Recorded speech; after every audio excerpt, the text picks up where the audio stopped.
ভারতীয় অভারতীয় সম্পর্ক রয়েছে। আপনি যেটা ইঙ্গিত করছেন অনুপ্রবেশকারীদের নিয়ে, এক্ষেত্রে ভারত সরকারের স্ট্যান্ড খুব ক্লিয়ার, এবং যেটা মুখ্যমন্ত্রীরও স্ট্যান্ড খুব ক্লিয়ার।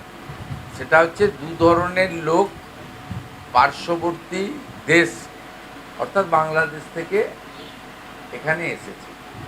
একটা অবৈধ অনুপ্রবেশকারী, তারা এই দেশে বা এই রাজ্যে থাকবেন না, প্রক্রিয়ার মধ্য দিয়ে ফেরানো হচ্ছে, সংখ্যাটা কম। আগামী দিনে চিহ্নিত করে তাদেরকে ফেরত পাঠানো হবে সতর্কতার সঙ্গে এবং যাচাই বাছাই করে, যাতে বীরভূমে যে একটি ত্রুটি ঘটেছিল আগের সরকারের সময়ে, পরে দেখবেন ভারতীয় তাকে পাঠিয়ে দেওয়া হয়েছিল বাংলাদেশ। আমাদেরও লক্ষ্য রাখতে হবে যাতে একজনও ভারতীয় যাতে এটার অসুবিধায় না পড়ে। আবার যারা অনুপ্রবেশকারী তাদেরকে যেতে হবে, তারা এখানে থাকবে না, তাদেরকে আমরা খাওয়াতে পারবো না, তাদের রাখতে পারবো না, পরিষ্কার কথা। কিন্তু এখানে দু রকমের বিষয় রয়েছে। এক দল হচ্ছে অনুপ্রবেশকারী, আরেক দল হচ্ছে শরণার্থী।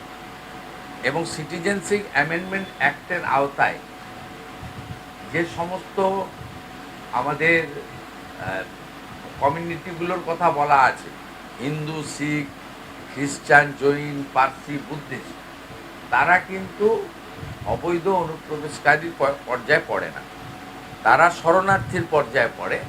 এক্ষেত্রে ভারত সরকারের 2019-এর যে আইন, 2024-এর যে রুল, তাতে খুব পরিষ্কার বলা আছে যে সিটিজেনশিপ অ্যামেন্ডমেন্টের আওতায় এরা শরণার্থী।